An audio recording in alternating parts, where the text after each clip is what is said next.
Hi, and welcome back to another video feature of the Immersive Worlds Handbook. I'm in the lobby of the Aria here on the Las Vegas Strip, and I thought this would be a great place as any to start a feature on the design hotel and what that means in terms of the changing scene of Las Vegas's theming and immersive design. So let me take the Blackmagic camera on location here to the Aria as well as some other locations, and we'll talk about what I mean by the design hotel.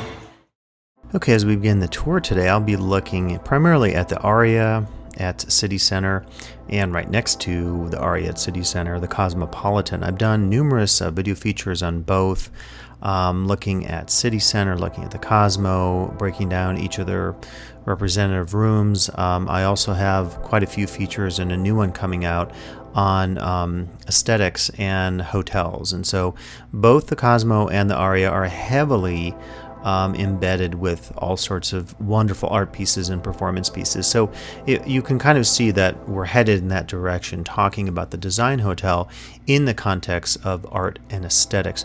Overall, as you look at these images, these stock time-lapse images, you see that we're moving away from, say, the representational place-based theming of the Bellagio down there to what we see at the Cosmo and also at the Aria and City Center, more abstract and I would say even postmodernist design. This is a shot actually of mine. I did a little time lapse for my hotel window at the Vdara, which is just right across from the Aria. You see the Aria Uber and taxi area, so I think you get a sense, right, just looking at the art and the design of what is at play here versus most of the rest of the Strip. And this is maybe the new direction that we'll also be seeing at the Park MGM. Here's some video you can see walking over from the Aria to Crystals. Quite a bit of looks like stain on my lens. I think I was just shooting out at the park and the fountain hit the camera lens. Here's inside the lobby. In addition to the Maya Lin, wonderful sculpture right there on the right, you see what is one of my key features. An aesthetic focus is what we often see in the design hotel. So here at the Aria, they're constantly changing this check-in area, and you'll find a similar thing at the Cosmopolitan with its video screens. The second key is non-representational design. There isn't a lot of traditional theming that we see at some of these design hotels, and we have to ask some questions about maybe why that's the case in this video and in future research. And then the third area is lifestyle. A focus on things I would say beyond gambling. The Elvis show, the Cirque show that was once at the Aria, has since closed, but certainly performance is a side of this and things that move us besides the realm of gambling. Here's some still shots I took. This is the parking garage. Just many examples of the wonderful art. You see some of the restaurants, so the design here too. There is an eclecticism to the design approach, I think, that we see, where you can break free of the holds, if you will, of the confines of representational design like at the Paris and the Bellagio. Now, interestingly enough, Paris and Bellagio, particularly Paris, is really breaking with some of its place-based Parisian and French theming. This is a shot of one of the fountain features outside the one of the auto areas, the taxi areas at the Aria. You're seeing this going on at Park MGM and the Park by Monte Carlo in New York, and of course these are all MGM properties, so we might see some similarity of design, a movement away from place-based theming. Well, I have to see what happens when Resorts World opens up way at the end of the Strip, which will have presumably a heavily focused place-based theme in terms of some of its Asian focus. So that's going to be a really landmark moment for the Strip. $7.2 billion casino resort and a return maybe to place-based theming. Okay, so we'll shift here to the Cosmopolitan. This is just a shot of the building, and I thought now I'd go back to some of my on-site commentary I shot going just inside the door of the Cosmopolitan. Man, the rain is coming down, which is good. It's 101 today, so this is probably dropping the degrees by at least a few, which we'll take. So we'll continue the design tour here, focusing on aesthetics on the Strip, and we are going to the Cosmopolitan, one of my favorite casinos on the Strip. They don't have to force the the idea tip here. Here's the Harmon, what used to be the Harmon. Another video, another story, but worthy of discussion. A few more feet to get in before the rain completely envelops us. But the Cosmo, I think, has a sense of authenticity. As we come up on Chewbacca here, talk about a lack of authenticity.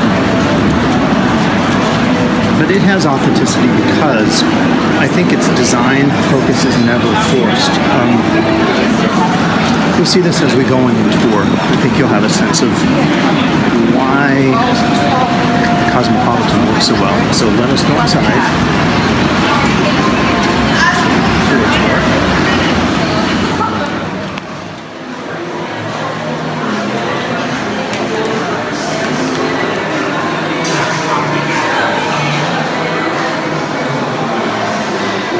Show you Beauty and Essex. This is one of the coolest facades, you know, I'm thinking about a restaurant. They're open for dinner, but what they've done here is create essentially a pawn shop. So I just think this is absolutely wonderful in every sense.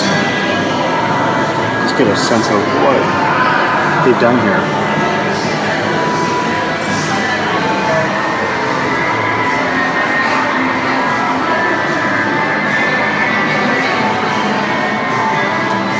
So again, continuing that incredible focus on design and sensibility here at the Cosmopolitan.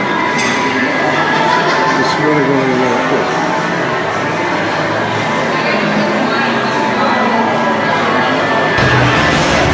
Okay, they installed the giant shoe. Everyone takes a photo here.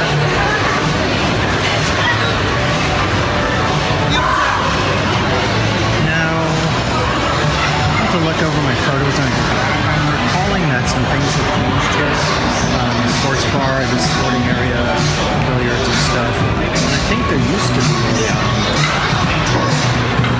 like an art gallery here, Starbucks. But things have changed a little bit in terms of the design sensibility.